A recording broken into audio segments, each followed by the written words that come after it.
morning, viewers. Today we're talking about lockdown weakness. Now, many of us know about the corona and we know about the lockdown and what people have been doing, but it's bigger than that. So a lot of people have been going out and they've been exercising, they've been getting fit and they've been losing weight, and it's the most wonderful thing that they've done because it's actually brought them into a healthier lifestyle. They're eating more healthily, they're cutting out their sugars, they're exercising more, they're sleeping better because they've got more time, because they don't have to travel to work. Now here in Pretoria, many people travel to Joburg, and then it's a 3-hour trip, round trip. So it's 3 hours extra that you're gaining just from not having to travel to work in Joburg. So it helps a lot. So those 3 hours, they've used an hour to exercise and have more time to go to bed earlier, and it's been very beneficial. However, there's some, especially children, that haven't been as active. And because we've now got all these internet things that we can use, gaming and iPads and PlayStations and TV, they all sit behind the TV, PlayStation. You pick one and they move from one to the next, and they become lazy and they become fat and frumpy and they become very unfit. And you'll notice it, how their bodies change as they sit for longer and longer. They'll start getting a little bit of a paunch on their stomachs. They'll start getting a little bit round around their jaws, and they get out of breath very quickly when you start to do exercise. Now, that is the weakness that I speak about the lockdown weakness, and how it's very beneficial to do exercises and very important to do exercises. So a lot of people have been complaining about sore bum, sore bodies, from sitting behind the computer for long periods of time, because they get up at 6 in the morning and now they don't have to travel, they get dressed, they sit behind the computer and they work until 8 o'clock, 9 o'clock, 10 o'clock tonight without getting up frequently and walking around. So it's very important to break on a regular basis and to walk. You need to get your 10,000 steps. So if you've got a Fitbit, put it on and make sure you get those 10,000 steps a day. So get up, go for a walk early in the morning. If it's too cold early in the morning, then go at tea time when you're supposed to have a 15-minute break anyway, and go and walk around the block. That doesn't take too long, so it's a short walk. Then in the afternoons, go for a longer walk when you're supposed to be finished working. Then stop your work, go and walk around the block, or go and walk until you've hit your 10,000 steps for the day, and then you will be fine. And this is crucial. You have to get your 10,000 steps. Now, the deal I've made with my son, because he likes to play online gaming, and we've restricted it to 1 hour a day, because more than that it influences the body negatively unless you are alternating it with something good like doing sport. So I have told him that he can do an hour online gaming a day if he does an hour sport. So go and do that with your children. You are the bosses, of course, so teach them. It teaches them delayed gratification, it teaches them discipline, it teaches them compromisation. So go and teach them these skills that they need to have as adults now, because if you teach it to them now, they have a benefit later in life.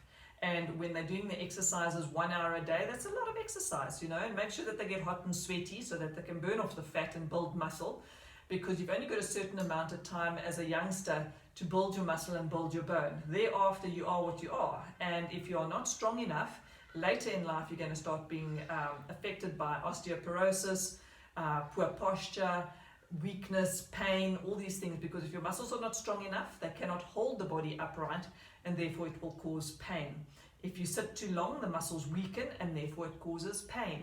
So our bodies are not designed to sit in one position all day, aka behind the computer doing work or gaming or iPads or whatever, because the posture is not a good posture, full stop.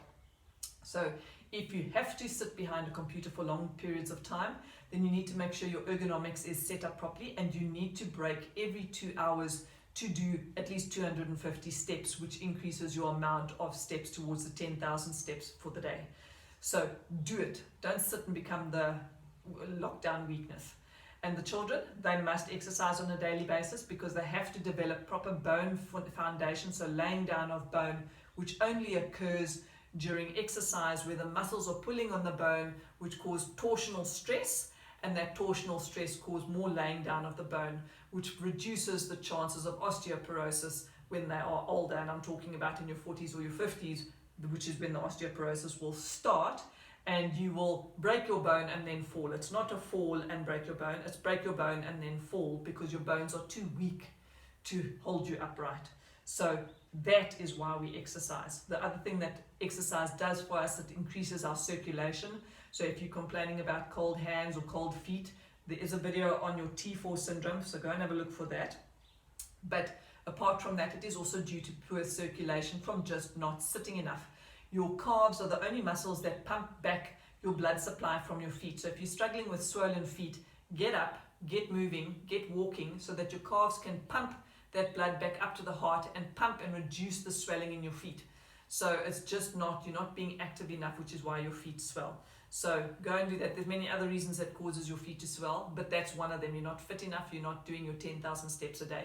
It also improves the circulation through to your brain, which makes you think more clearly, makes you remember more clearly, makes you happier. It releases endorphins, which is stronger than morphine. Your endorphins are your happy hormones, and these are way stronger than morphine. So exercise makes you happy.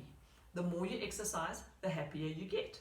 The more you exercise, the stronger you get, both in your muscles as well as in your bones.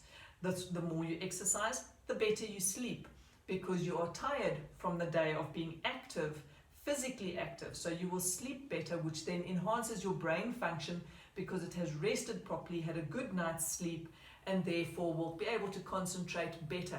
You will actually work faster if you are fitter, because your brain can think faster because it's got proper circulation, it's had proper sleep because you were tired from exercising, and the benefits far outweigh the negatives. So get your children moving, get out there yourselves and move, do strong exercises, walk around the block, cycle. Once you get fitter, you may want to start running. It's all up to you as to which exercises you must do, but you must move. You must get your 10,000 steps a day.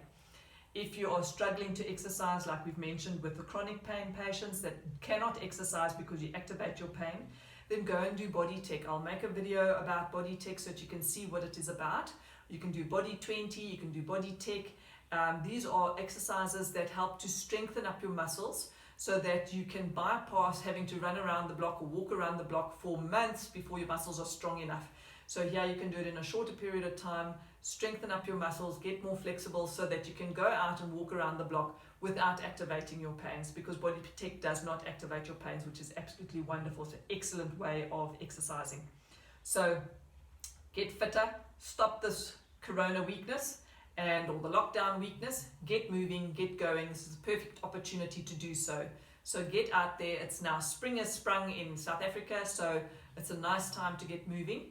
So get going so that in a month or two, when the summer is at its high and you're wanting to swim, you're really nice and slim and lean and feel better and probably have lost a couple of kilograms to help shed the weight that you've gained in the winter. Thanks for watching. Subscribe and like. Let's get going. Let's get into a fitter nation, because everywhere people are getting lazier and lazier and sitting and watching TV more and doing more things on the computer, which is not good for our health. So we need to look after our bodies. That has the ability to live to 120 at this stage, and I've heard that some babies have been born that will live to the age of 200. So we need to look after our bodies. If we want to live that long, we need to be mentally fit, physically fit, and our bones and muscles need to stay strong. Thanks for watching. Bye.